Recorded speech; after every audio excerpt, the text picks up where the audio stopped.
Welcome to Turtle Talk. This is Morgan's story and the family's journey. I'm Craig, and I'm Michelle. Welcome. welcome back. The big elephant in the room is this monitor with a picture slideshow going on. And do you want to talk about that? We've had a lot of requests to if we had any pictures of Morgan. So we're trying this slideshow. Some of the pictures you'll be able to see very clear, some you won't. We will put all these slideshows on our YouTube channel under the Shorts tab. So you'll be able to see them much clearer than they are here. Give us your feedback, what you think about this, but we really want you to be able to see Morgan's journey in photos. Yeah. So hopefully this will give everybody a little bit different perspective than just hearing us talk about it. So, And again, we love likes, comments, shares, especially with the channel. But if you've got a particular question on a photo, put it in our regular comments. We read them all. We love them all. And with that, yeah, we finished the last one talking about the insurance struggles. But I wanted to get back to when I'm studying up, because I'm new to this journey. I'm reading The Caring Bridge, and I'm seeing little things that pique my interest that I want to ask questions on. But one thing really stood out in where we're at in the story is your little reprieve, your serenity, the place where you and Tom and Morgan go to be at peace and pray and not have the outside struggles, right. which is Waterfall. So Yeah, out back of the chapel, they have this just beautiful garden back there. And they have a waterfall, a water feature there. And you could just sit there and you just hear the water trickling down the rocks. And it's just very peaceful, communing with nature. And for us, that was a very great source of solitude. We found a lot of solitude in this garden, sitting on the bench by the waterfall. It wasn't a real busy area of the facility. Not a lot of people were out there. And if there were a lot of people, it was just usually for like a half hour, 45 minutes. But the area was so wide that there were lots of sitting areas. Well, ours was always by the waterfall. And we'd sit out there and you could just meditate and you could just shut the rest of the world. And for us, that was important because inside the walls was all the struggles. So outside, we could just be out there and it was calm. We'd listen to music. Morgan and I would just listen to some classical music. So you have classical music playing and you have the waterfall just running and the birds chirping. It was a place where I could just take a breath. Mm-hmm. Because those breaths were pretty few and far between. We'd spend a lot of time praying out there. Boy, I bartered with God over everything. Give me the diseases, give me the crippling, give me, and not her. Let her get her life back. I'll take it all. Just let her have her life back. And so many, many hours by that waterfall, praying for forgiveness, praying for healing, praying for strength, because this wasn't a fast journey. And in our mind, back in the ICU, we thought, okay, she's got a brain injury and she's going to spend some time in the hospital. And then Morgan's just going to pop up and walk and talk again. And this will be quick. Never did I think here we'd be 9 years later. And we're still continuing to make progress, but not the way we had hoped and prayed. And so we spend all these hours in that solitude because sometimes you just need to shut the noise out. And, sometimes you struggle. I was angry with God a lot. Like, how could this happen? She was a good kid. Why? Why? She didn't, what did she do? What did I do? That was the big question, is what did I do that brought this on to her? And I'm sure Tom has struggled with that too. You know, yeah, we both feel guilt. Like maybe we should have kept her home that day. Maybe we should have. The woulda, shoulda, couldas. You know, so those tend to eat you up. And then here we are at the rehab hospital, and we're fighting with insurance. The therapist, like I said, the therapists were amazing.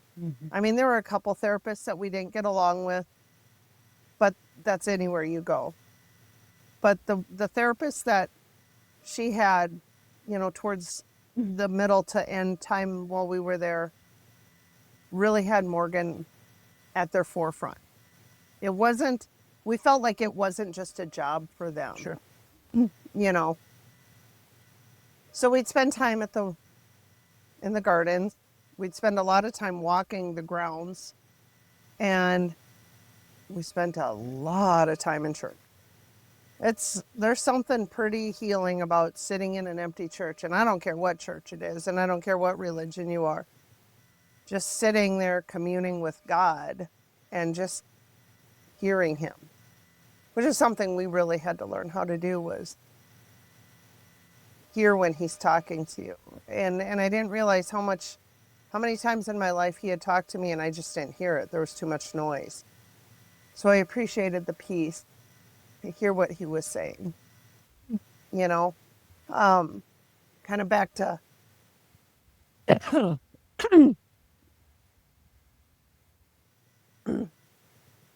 our time in ICU, when I had that beautiful vision, and I can see that just as clear today as I could then.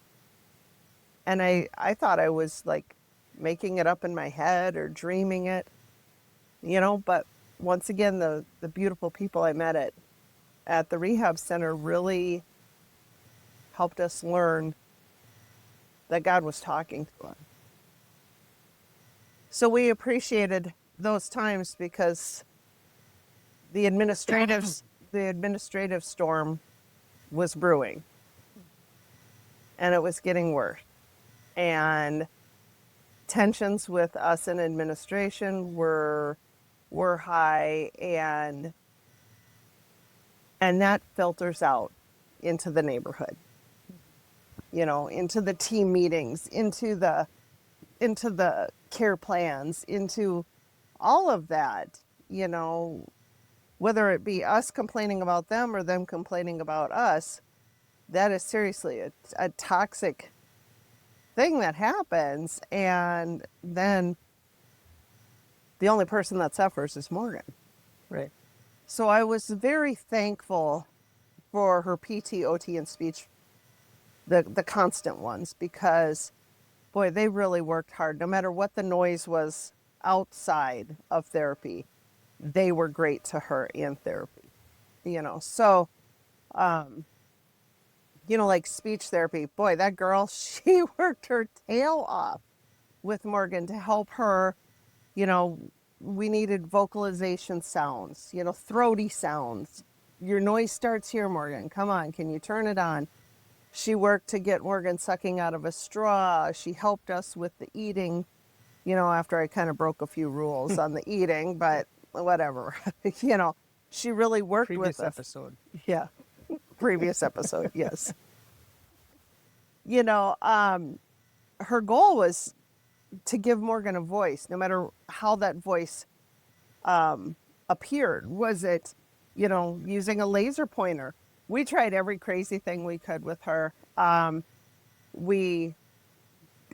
bought like a spoon ring that we could glue a switch to, so Morgan could just push the switch. Therapy just isn't a one size fits all, so we always had to think outside the box and do silly things. We bought a laser pointer that had like 15 laser settings, and one of them was a butterfly. Morgan's our little butterfly, you know, spread your wings, girl. And so she'd sit in her chair and we'd make the room dark and we'd project stuff or hang signs on the walls, and she'd have to turn her head and put the butterfly on the different letters. So it would be, Morgan, we'd ask her a question and she'd have to answer yes or no. And she was doing that really well. The struggle with the laser pointer was glasses. If we put glasses on her, she did not like that. So she was always, we were fighting with that. So then we tried a headband and we tried a hat and, we tried everything just to get it to work. And eventually she kind of settled down a little bit on the headband with it tucked in here. So it would just shoot that way. And, she had good luck with that. The speech therapist worked really hard to get her to shake her head, this for yes and this for no. The no came very easy. The yes is a little harder. Yeah. And then she worked back to the projection on the wall with the letters and stuff. Morgan had to take the laser pointer and we said, Morgan, do you remember what your name is? And she would indicate yes. Can you spell your name? And it was very slow, but pretty soon she finds the M. And then she finds the O. Wow. Yeah. She knew. That's awesome. That was awesome. So she spelt her name. She spelt dad. She'd answer a lot of questions. So the laser pointer was actually really a great thing with her. Yeah, unfortunately though, it wasn't a sustainable thing with her because it was always such a fight. And then to create that perfect environment no matter where you go, because it was a darker room, lights were off, so she could really get a good visual, because we knew she could see, we just didn't know how great her visual acuity was. Right. So, how do you sustain that? And you really can. Until we had more testing on other things done, like her eyes. So they worked really hard with like throaty noises. One day in therapy, they made her so mad and they were stretching her, and all of a sudden all these throat sounds came out, and it was like and then all of a sudden it's mom, mom, mom, and it was, I just sat there and bawled, and all the therapists from different areas and the therapy helpers came in, and everybody's like, she's saying mom, she's saying mom. The thing is with brain injuries, you might get a really good moment and then it might not be a while, or, it'll be a while before you can get it again. Mm-hmm. And that's the sad piece, because I know it was at least a year probably before I heard mom again. That's rough. That is rough. She still hasn't said dad yet, and I know that's tough for Tom, but she says yeah, and she says mom. Usually it's mom when she needs something. Yeah. She'll say yeah if we ask her if she wants something, but that was how speech looked.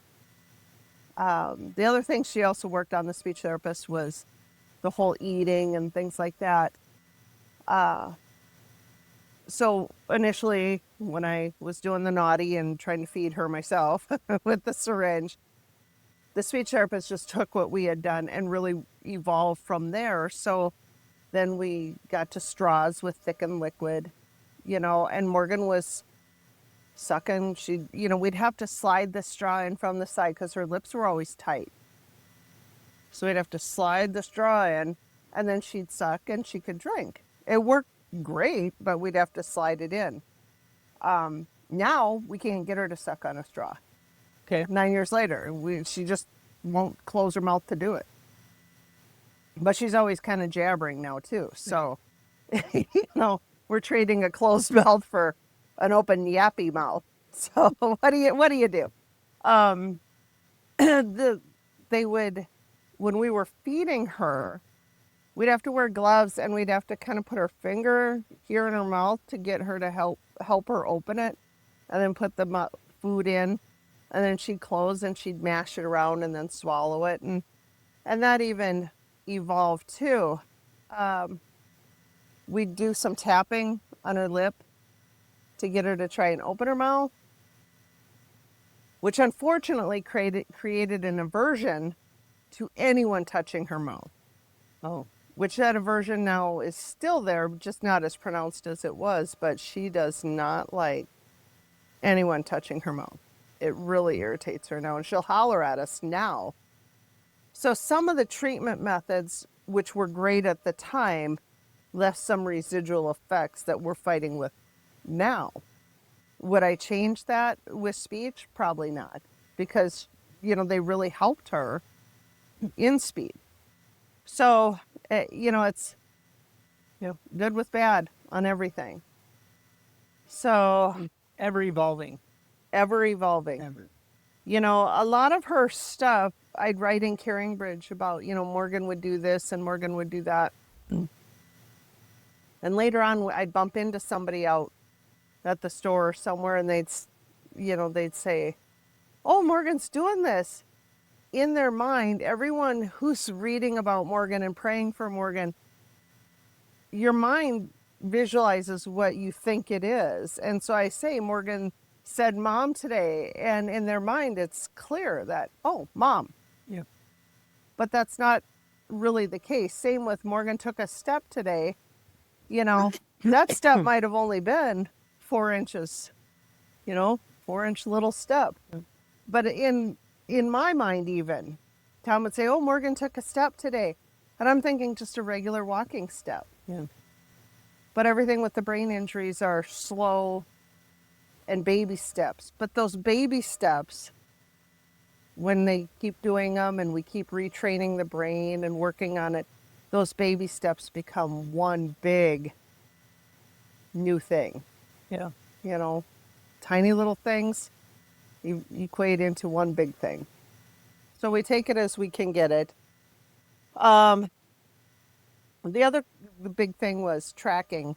Her eyes needed to track in all 4 quadrants. So we'd work really hard on, okay, Morgan, look over here. Morgan, look over here. Her speech therapist really got creative and worked hard with her to get her to do these things. Like opening her mouth. We always said Morgan was always motivated by food. She still is. Yep. So the therapist said, well, what's some of Morgan's favorite things? And we're like, oh, Oreos and chocolate, anything chocolate, chocolate pudding, chocolate cake, chocolate pie, chocolate. So they'd set goals. Every therapist would set weekly and monthly goals for Morgan, and she'd have to meet them. Otherwise, it was an insurance issue. Right? So her goal was, Morgan, let's open our mouth 6 times. Well, just sitting here saying, Morgan, open your mouth, and Morgan's looking at you going, no. Yeah. We say, Morgan, we need you to open your mouth for cake. So the goal of 6 times was a 0. But the goal of 6 times using cake as bribery was 12 to 15 times. So the motivation was there. We just had to tap into Morgan's likes and dislikes, and yeah. Luckily you had a leg up and you knew already. Yeah, that was a really blessing that we knew all her favorite. Taco John's potato lays, right? With the supreme ones with all the stuff on it. Yep. Those were her fave. So the minute she could start eating that, if we'd mash it all up, boy, we ran right to Taco John's and got it for her. Yeah. Good. That's still her favorite. Boy, she can't wait to get to Taco John's to get her super potato lays. If given a choice, we'd drive and go get it. Then she worked a lot with switches, both speech and OT. Worked with switches, and they're just tiny little switches, big switches. There's all kinds of switches. And so they thought if they just hooked a bendy tube with this little switch, Morgan would just have to turn her head and touch the switch. Well, these switches can do amazing things. She could tap the switch and a light would come on. You'd have to hook it, hook things up, but and then you could do it where she'd have to tap and hold it to leave the light on. So I think I had briefly mentioned this little room with all the fun gadgets, the lights, the tube light with the bubbles in Yes. it and Yep. stuff, and the string lights hanging down and the spinny wheels. And so Like an they, activity room. yeah, it Yeah. was like an activity room. So Morgan went in there. They took her in there and they tell her, you have to hold this switch to make the bubbles go. They had this tube that was probably 6 foot tall, about this big round, full of water, and it could change colors and all these bubbles would come up. And oh, Morgan just loved that thing. So when we figured out that this was an interest to her, let's hurry up and, okay, Morgan, you got to hold the switch to keep the tube bubbles going. Sure enough, she'd figure out how to do that. Use a switch, tap the switch to turn lights on, to shut them off, to turn your music on and shut it off. We tried switches like with her hand, but her hands were contractured, right? Yep. So, it'd have to be on this palm of her hand and she'd have to reach over and hit it. Well, she had all this spasticity of her muscles. Ours are smooth movements and fluid, but with theirs, the brain is sending the signal to do something. And it's like as it's traveling down through the neural pathways to do it, there's like a hiccup in there and it just freezes and locks in. So sometimes switches with her hand were hard. So then we'd have to we'd give her processing time. Brain injuries need processing time. And you would give her a task and then we'd have to just kind of sit and wait. She was hearing what you were saying and it was registering, but she's trying to make the action happen. And either the spasticity was stopping her or she couldn't quite mentally figure it out. So that was always a challenge, was making things happen when you're fighting through all this tone and stuff. So it was tough. Yeah. So, but goals. It's always all about goals. Always. So, occupational therapy, they work, more on from the waist up, pretty much. Okay. Core strength, stability, so like sitting on the edge of a therapy table and trying to balance.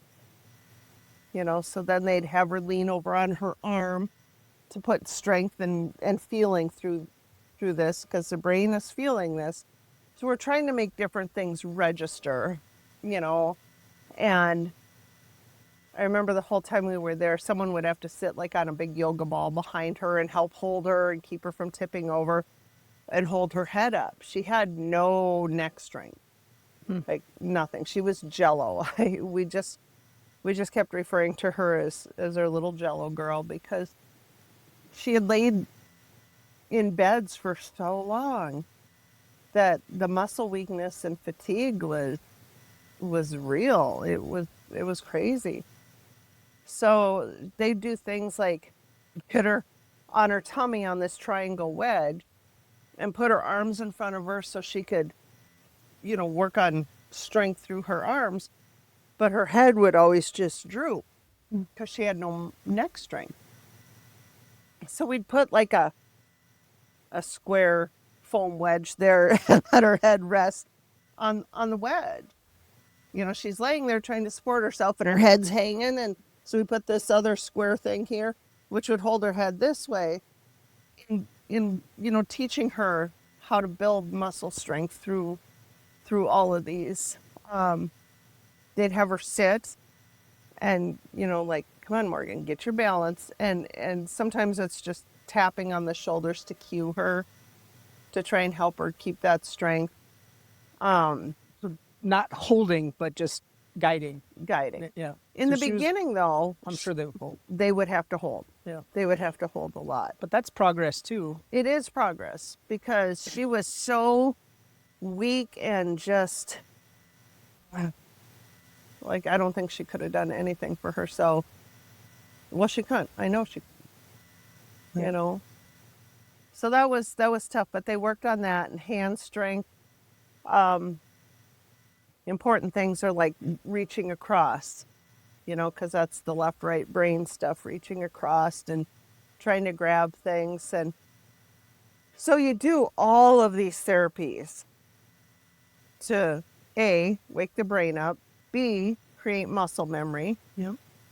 It's basically we have a brand new baby and we're reteaching her everything. Absolutely everything.